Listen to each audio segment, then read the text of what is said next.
All right, thank you. So we'll get this special meeting of the City Council of the City of Cotati called to order tonight at 6:01. It is Wednesday, March 18th, 2020. And if we could have a roll call, please. Councilmember Harvey? Here. Councilmember Deloso? Here. Mayor Skillman? Here. Vice Mayor Moore? Here. Councilmember Landman? Okay. I know it's a little bit different order. Well, and it's all very unusual today. We've got two council members appearing by phone. So let's open this up first for public comment. Mr. Parrish.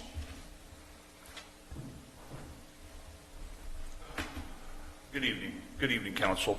For the members of the public who are not with us tonight, maybe watching from home, my name is George Barrich. I'm a former city councilman here at Cotati.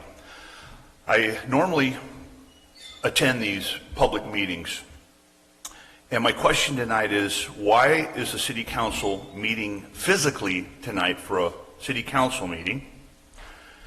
And why are we going to be meeting physically for future city council meetings in the foreseeable near future, in light of the fact that the county supervisors have declared a county-wide emergency, and we have a standing order from the county to shelter in place.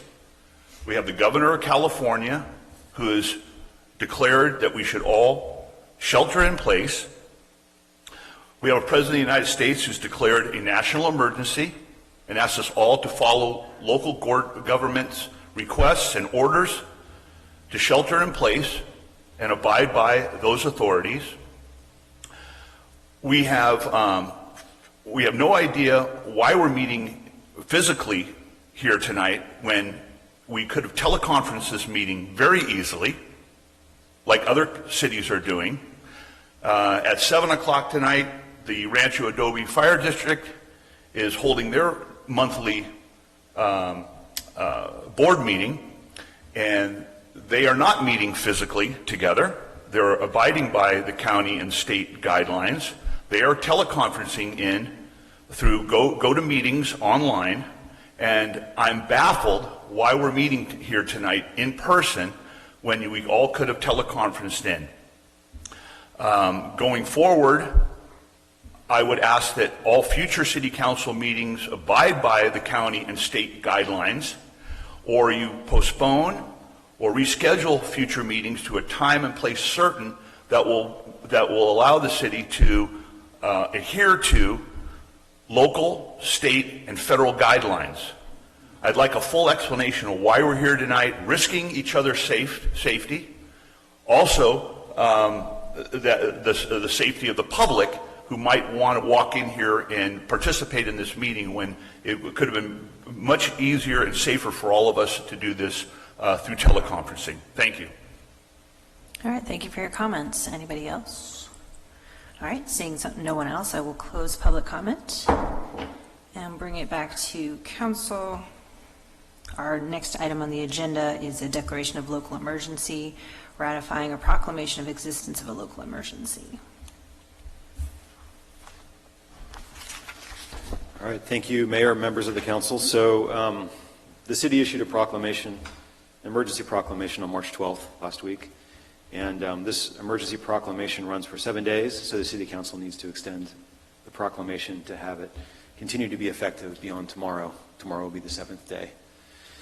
So the emergency proclamation, as is laid out in our municipal code, allows for the city to take all necessary measures to protect life and property, subject, of course, to the confirmation of the City Council at the earliest opportunity. It allows for purchasing vital supplies, equipment, and other things found lacking and needed for the protection of life and property.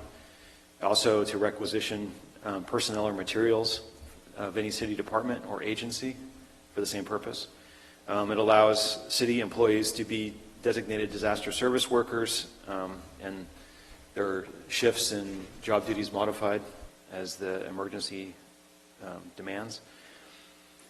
And it also allows, in addition to the city manager's normal authority, allows for any special authorities that would be conferred per the emergency chapter, as well as anything that comes from the state or the county and their emergency declarations or statutes. So just actions to date, just to give you a brief overview. The city has a COVID-19 webpage that's up for the public that has a bunch of all the latest information, basically, that's available on the current crisis. We've moved city processes to by appointment or electronic only at this time, and set up processes for the public and developmental community to utilize these services. We've canceled all recreation events through March and part of April, canceled all private rentals of city facilities through the end of March at this time.